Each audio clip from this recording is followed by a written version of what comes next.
बिस्मिल्लाहिर्रहमानिर्रहीम, अस्सलाम वालेकुम। इसाराना का सलाम कबूल कीजिएगा। गुड मॉर्निंग, सुबह का सलाम, सुबह बखैर और जी आयानू बखैर रागले। बहुत सारी दुआएं आपके लिए। आज 14 अगस्त है, योम आज़ादी है।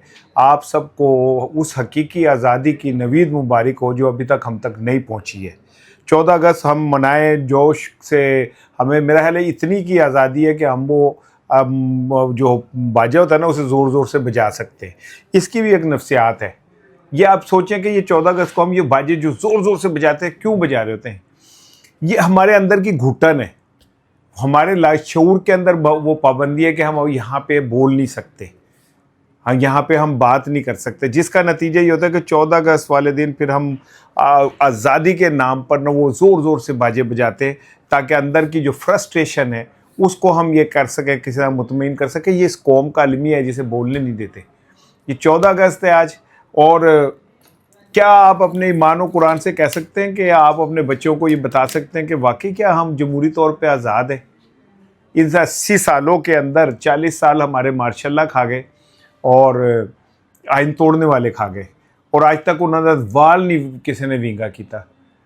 दूसरी जानिब एक वज़ीर आज़म को फांसी लग गई, 2 वज़ीर आज़म कत्ल हो गए, 3 वज़ीर आज़मों को हथकड़ियाँ लग गई। इससे हमारे जमहूरी सफ़र का आप अंदाज़ा कर सकते हैं और आज़ादी का अंदाज़ा कर सकते हैं। वो एक पंजाबी की गज़ल के 2 शेर हैं, फिर मैं अपने असल मुद्दे लाना कि अपने ढिड दी भुख लई लोका हीरे गिरवी रखे, हर होटल ते छोटे छोटे बच्चे गिरवी रखे। कि अपने पेट की भूख के लिए लोगों ने अपने हीरे जो है वो गिरवी रख दिए और हर होटल पे छोटे छोटे बच्चे अपने गिरवी रख दिए। वेखन लई आज़ादी है पर का दी है आज़ादी, देखने के लिए ये आज़ादी है पर किस चीज़ की आज़ादी है। वेखन लई आज़ादी है पर का दी है आज़ादी, अज भी जरदारा ने था कामे गिरवी रखे। हम कामे, हमें गिरवी रखा हुआ है, हमारी औकात कोई नहीं, हम बाहर निकल के सच नहीं बोल सकते, हमारे वोट की कोई इज्जत नहीं है। हमें अगर आज निकल के किसी पार्टी का हम पीटीआई का नाम ले लेते हैं, जब एक नारा लगा देते तुसी उड़ गए, जमहूरियत तो आपकी जो है ना वड़ उड़ जाएगी। क्या कहूँ यार, मैं तो बड़ा, जो लोग पाकिस्तान से बाहर हैं उन्हें हकीकी आज़ादी मुबारक हो भाई। हम तो, मैं तो ये समझता हूँ कि 25 करोड़ लोगों में सिर्फ एक शख्स आज़ाद है और वो अडियाला में बैठा हुआ है, क्योंकि उसको कोई ग़ुलाम नहीं बना सकता। हम तो ग़ुलाम इब्ने ग़ुलाम इब्ने ग़ुलाम इब्ने ग़ुलाम लोग हैं। ये वजह 4 मार्शल आया, हमने सलूट किया, तेरी याद आई तेरे जाने के बाद, और पता नहीं क्या क्या, किसी को अमीरुल मोमिनीन नज़र आ गया उसमें, किसी को कुछ नज़र आ गया। उन भी अखा साड़ियाँ कड़ियाँ कुछ सच देखने के काबिल ने। चलो ये बहरहाल यार छोड़े। अब मैंने आपको दुआ तो दी नहीं। मेरी दुआ है कि अल्लाह ताला आपकी ज़िंदगी में हकीकी आज़ादी लेके आए, जिसमें आपके बच्चों को, आपको, आपके इज़्ज़त नफ्स को इज़्ज़त मिल जाए। वो इस मुल्क के अंदर जो ये 2 तरह के पाकिस्तान है ना, ताकतवर का पाकिस्तान और कमज़ोर का पाकिस्तान, ये ख़त्म हो जाए। हमारी बहनों बेटियों को इज़्ज़त मिल जाए, वो हॉस्पिटल्स के बरामदों में रुलते हुए लोगों को इज़्ज़त मिल जाए, डिग्रियां लेके लूर लूर फिरने वाले बच्चों को इज़्ज़त मिल जाए, हमारे उन लोगों को इज़्ज़त मिल जाए जो रियल हीरो है, उनका पता ही किसी ने कुछ नहीं है कि कौन हमारा असल हीरो है। बहरहाल आज का जो मेरा वीलॉग है ज़रा लंबा हो गया, आई एम सॉरी। 3 बड़े इंपॉर्टेंट चीज़ें हैं। नंबर 1 है, बैरिस्टर गौहर साहब की इमरान खान से मुलाकात हुई है या नहीं हुई है, लेकिन दावा है, बहुत बड़ा दावा है, बड़ा मजबूत दावा है। बड़े मजबूत सोर्स ने यह दावा किया है कि जनाब बैरिस्टर गौहर इमरान खान से मिल आए, और उनकी यही वजह है कि उनकी बहनें सेहत के हवाले से बिल्कुल मुतमईन हैं। उन्होंने जाके उन्हें बताया कि जो ये बाहर रूमर्स फैल रहे हैं कि उनका ब्लड प्रेशर बहुत शूट कर जाता है, ये वो, यही तो वजह है कि अलीमा खानम इतने एतमाद से कह रही हैं कि जी नहीं, हमारे भाई के साथ के हवाले से ये खबरें फैलाई जा रही हैं। और ये जो मैं आपको कह रहा था कि कहीं ना कहीं ये बात तय हो गई कि खान साहब को मुलाकात करके एतमाद में लिया जाएगा लोगों को, तो ये जो मैं बात कह रहा हूँ ये आपके सामने आ गई, इस पर मैं बात करता हूँ। दूसरी बड़ी इंपॉर्टेंट चीज़ जो है, जो मैं समझता हूँ कि बड़ी ब्रेकिंग खबर हो सकती है, और ख़बर यह कि अगर सुप्रीम कोर्ट ऐसा ऐलान कर दे, हुक्म दे दे कि इमरान खान की सेहत के हवाले से इमरान खान को फौरी तौर पे हॉस्पिटल शिफ्ट करें, तो ये मुझे ऐसा लग रहा है जैसे दीवार पे लिखा हुआ नज़र आ रहा है। क्योंकि 18 अगस्त को सुप्रीम कोर्ट ने दरख्वास्त मंजूर कर ली है इमरान खान की सेहत के हवाले से, और समाअत हो गई है, दरख्वास्त मंजूर हो गई है और 18 को डेट रख दी गई है उसके दरख्वास्त की समाअत की। अब ये समझे कि ये इतना इजी है इस सिस्टम के लिए अपनी जान बचाना कि सुप्रीम कोर्ट कहे बात ख़त्म हो जाती है, आगे से आगे चली जाती है, खान साहब को हॉस्पिटल शिफ्ट कर दिया जाए। इसमें अब ये सिस्टम को जो असल प्रॉब्लम है सिस्टम को, वो ये है कि जी खान साहब बाहर गए तो फिर वो तो सियासी बयान देंगे। इसका हल भी मेरे पास मौजूद है, ਤੁਹਾਡੇ ਭਰਾ ਕੋਲ हर चीज़ का हल मौजूद है। सानू कोई पूछता नहीं कहते फिर असी की करिए, नहीं तो मैं बताता हूँ कि ये हो जाएगा कि खान साहब जेल भी चले जाएंगे और सारी गल्ला भी ठीक हो जाएंगी, सिस्टम भी महफूज हो जाएगा। मैंने अभी व्लॉग के आगे जाके आपसे इस पर बात करनी है। 2 बड़ी इंपॉर्टेंट चीज़ें हो गई। तीसरी चीज़ ये है कि कल रात यानी आज रात की जो गुजरी है, इसमें पीटीआई ने ऐलान किया था कि जी हम 10 बजे पूरे पाकिस्तान में मुजाहरा करेंगे, हर चौक डी चौक बनेगा। तो मैंने तभी कह दिया था कि भाई इन तीनों में तेल नहीं है। सुहेल आफरीदी पे तो आप गने सीधी कर लेते हैं, ठा उन्होंने गोलियां मारो जी, आपने यूं नहीं किया। तो बाकी जड़े ने वो बेगैरती, सॉरी यार सख्त लफ्ज हो गया, वो जो बाकी लोग की जड़े चुप करके बैठे ने, सुहेल आफरीदी आ तो रहा है, मिल तो रहा है, इंगेजमेंट तो कर रहा है, कुछ तो कर रहा है।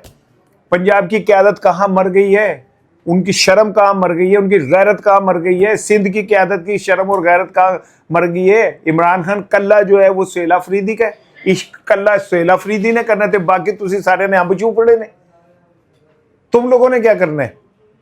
मैं सुहेल आफरीदी का कोई वो नहीं हूं तर्जुमान। सुहेल आफरीदी जब गलत करता था मैं उसके ऊपर भी तनकीद कर रहा था, लेकिन सुहेल आफरीदी के पीछे चलता है, आके वहां मिलने चला जाता है। तो पंजाब की क़यादत कहाँ फौत हो गई है, सिंध की क़यादत कहाँ फौत हो गई है, वो कुछ क्यों नहीं करके दिखाते। सुहेल आफरीदी कहता 10 बजे हमने मुजाहरा करना है, तो पंजाब को ब्लॉक करके दिखाओ ना, कोई एक चौक ही पंजाब का कोई ब्लॉक करके दिखा दो यार। और फरमाइशी वीडियो बनाने वालों, वो जो 3 बंदे खड़े होके एक बैनर पकड़ के तस्वीर खींच कहते हो सारा काम पूरा हो गया, गोगलुओं से मट्टी चाटते हो तुम। आफरीदी के ऊपर तो बड़ा है जी, आफरीदी जो है वो कंप्रोमाइज हो गया, तो तुसी क्यों हो, वो तो सीएम है, उसके ऊपर तो 10,000 और भी तकाजे ताड़े कोल की है। तुम क्यों नहीं मैदान में नीचे उतरते। 10 बजे का ऐलान हुआ था, मैं ऐसा बता रहा हूँ भाई, किसी को अच्छा लगे बुरा लगे, कोई कुछ नहीं होया, कोई चौक नहीं बना, कोई कुछ नहीं बना। बात फिर वही 27 पे चली गई है। मैं खुश हो गया था कि लो जी पीटीआई ने पहले ही ऐलान कर दिया है, लेकिन मेरा ये गुस्सा जो है ना जाके ज़रा ठंडा हुआ है इस बात से कि जब ये बात मेरे सामने आई कि बैरिस्टर गौहर जो है ना उनकी इमरान खान से मुलाकात हो गई। अब ये मैं नहीं कह रहा भाई, कोई मतलब वो यूट्यूबर बाहर बैठा हुआ ਜਿਹੜੇ ਮਿੰਟ 'ਚ ਖਾਨ ਸਾਹਿਬ ਨੂੰ ਵੀ ਸ਼ਹੀਦ ਫਰਮਾਤਾ ਸੀ, ਫਿੜੇ ਹੀ ਮੂੰਹ ਤੁਹਾਡਾ ਬਈ, पता नहीं ਤੁਹਾਡੇ सोर्सों का भी दूर फिटे मुँह ਤੁਹਾਡਾ। पता नहीं ये यूट्यूब पे ये जुमले जाते हैं या नहीं जाते, और व्लॉग में इस तरह की बातें क्यों भी हो जाती हैं। कहीं को कह देता है कि इस तरह की बातें नहीं कहता तो अच्छा भाई मैं वापस ले लेता हूँ अपने अल्फाज, लेकिन फिर भी ਤੁਹਾਡਾ दूर ही फिटे मुँह भी, ਇਹਦੇ बावजूद भी दूर फिटे मुँह ਤੁਹਾਡੀ सहाफ़त का, आपकी सहाफ़त का भी दूर फिटे मुँह है कि अगर आप ये लेवल है आपकी सहाफ़त का, बंदों को तरह निकाल दिया। मेरे जैसा साफ़ी 40 साल से साफ़, पता नहीं मैंने ज़िंदगी में कितने हादसे देखे। मेरा बाप मेरे हाथों में मरा है, मैंने अपनी माँ को दफनाया है, मैंने अपने प्यारों को दफनाया है, लेकिन जब ये मैंने पोस्ट देखी, मैंने वीडियो नहीं देखी अभी तक, मुझे में हिम्मत ही नहीं हुई वीडियो देखने की। तुम्हें बनाने की हिम्मत हो गई यार, तुम इतने बड़े बेशरम लोग आदमी हो यार। मरना सब नहीं है, किसी ने को लिखा के थोड़ी है। 1,24,000 पैगंबर आए, अल्लाह ने उन्हें बुला ली, सब नहीं जाने, लेकिन ऐसे थोड़ी है एडा को आसान है क्या इस तरह हो जाना। और फिर मौलाना ने मारे तो मौला नहीं जो मरदा, याद रखना। एनीवे ये बात की है पीपल्स पार्टी के सेनेटर सलीम मांडवी वाला ने, ज़रा सुने में क्या कहा है उन्होंने। तो कल मैं कहीं था तो उन्होंने मुझे बताया गौहर साहब तो उनको मिल के आए, इमरान खान को मिल के आए। ये अब ये मैं नहीं कह रहा, ये पीपल्स पार्टी के सेनेटर वो कह रहे हैं मैं कहीं बैठा हुआ था तो सुना है। कितने बंदे ने, जब कोई ये कहता ना यार मैं कहीं बैठा हुआ था और वहाँ ये बात हो रही थी, समझ लो कितने बड़े कार बैठा है और उन्हें सादिक दे तंदूर से बैठ के गल करनी है। ये बात कहीं ना कहीं हुई, उन तक पहुँची, उन्होंने कोड कर दी। और ये बात मैं आपको पहले पिछले 4, 5, 6 दिन से कह रहा हूँ कि ये पॉसिबल नहीं है, ये सिस्टम अब इतना लोड बर्दाश्त नहीं कर सकता कि इतना प्रेशर डेवलप हो जाए और वो अपने पैरों पे खड़ा रहे। नहीं हो सकता, पावे कोई कितने ताकतवर क्यों ना हो। आपको पता है माजी में भी ये जो डिक्टेटर आए, इन्हें जमहूरियत का लिबादा ओढ़ना पड़ा। ज़ियाउल्लाह को शेरवानी पहननी पड़ी, मुशर्रफ को शेरवानी पहननी पड़ी। अवामी प्रेशर होता है, वो उसे कोई दुनिया की ताकत निगेट नहीं कर सकती। पावे को कहे जी मैं यूं कोई कुछ भी कर लें आप, मुझे ये मैं आपको कह रहा हूँ कि एक प्रेशर डेवलप हुआ है, प्रेशर डेवलप हुआ है और उसको कहीं ना कहीं डिफ्यूज़ करना है। इन्होंने कहीं ना कहीं डिफ्यूज़ करना है। बैरिस्टर गौहर की अगर इमरान से मुलाकात हुई है तो उसके बाद, क्योंकि मेरे लिए ये बड़ी अजीब बात थी कि इमरान खान की सेहत के हवाले से जब हम कहते थे कि उनका बीपी कंट्रोल नहीं, शूट कर रहा है, तो कहीं मेरे बैकअप द माइंड होता था कि ये जो यूट्यूबर इस तरह की बातें कर रहे हैं ना, ये प्रेशर डेवलप कर रहे हैं कि इमरान की सेहत ख़राब है ताकि सिस्टम हुकूमत जो है परेशान हो और उसके बाद कोई रास्ता निकले। लेकिन जब अलीमा खानम ने कहा कि ये इस तरह की बातें करते हैं, ये करते हैं, मैं बड़ा परेशान हुआ कि यार आपको तो अलीमा साहबा इस पर खुश होना चाहिए कि इमरान की सेहत के हवाले से एक हवा खड़ा किया जा रहा है कि ख़राब है ताकि प्रेशर बढ़े। जैसे नवाज शरीफ की दफ़ा पिया सी कि जी उन्होंने टूथ ब्रश किया तो वो दंदा चो खून आने लग पिया, लोहे का ब्रश थी कादा सी है, इस तरह की बात है। लेकिन जब अलीमा खानम ने कहा तो फिर मैं सोच में पड़ गया कि यार ये क्यों कहा है इन्होंने ऐसा। तो फिर आप मुझे कुछ चीज़ें, सलीम मांडवी वाला की ये बात अगर समझ ली जाए कि भाई मुलाकात हुई है खान साहब की बैरिस्टर गौहर से, इसलिए भी कि बैरिस्टर गौहर बहुत ज़्यादा करीब समझे जाते हैं। हाँ, सुहेल अफरीदी की अगर आप कहें तो सुहेल अफरीदी को तो मूवमेंट होगी तो एक सेकंड में लोगों को पता चल जाएगा सीएम है वो उसका एक प्रोटोकॉल, उसका एक सिस्टम है। थोड़ी हो सकता कि सीएम रात को जनाब अली को पठानों वाली वो जैकेट पहने और वो शरले वाली बंदूक रखे और जनाब चले जाए, ऐसा थोड़ी हो सकता है। सीएम है ना, प्रोटोकॉल है। पंजाब की पुलिस नहीं मानती तो ना माने। बड़ा दिलचस्प आपको एक ना सीएम साहब का भी जो रात के एक अडयाला पे शाम को वो ना, ज़रा वो क्लिप देखे, आप बहुत इंजॉय करेंगे, ज़रा देखें ज़रा।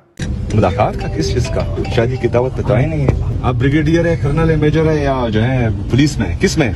अच्छा, अब आप नोट करें कि सीएम ने तो सीधी सीधी फायरिंग ही करती। भाई आप मेजर है, कर्नल है, ब्रिगेडियर है, कौन है? मैं तो हैरान ही हो गया कि ये क्या किया उन्होंने, डर। और वो बेचारे साहब जो पीछे थे, मुझे नहीं पता कौन है, उन्होंने जवाब नहीं देता, उन्होंने नहीं दिया जवाब कि मैं क्या हूँ क्या नहीं। उन्होंने कहा आप मेरी तरफ हो या किन की तरफ, फिर भी खामोशी रही। और पुलिस वाले तो हक्का बक्का ही रह गए कि ये क्या हुआ। मैं सुहेल अफरीदी ज़रा आ रहा है, फॉर्म में आ रहा है और उसका ज़रा स्टाइल जो है वो ज़्यादा अवामी होता जा रहा है। एक अच्छी बात है। इमरान खान के बाद ये गैप जो है ये किसी को फिल करना चाहिए, लेकिन मसनूई तरीके से नहीं करना चाहिए।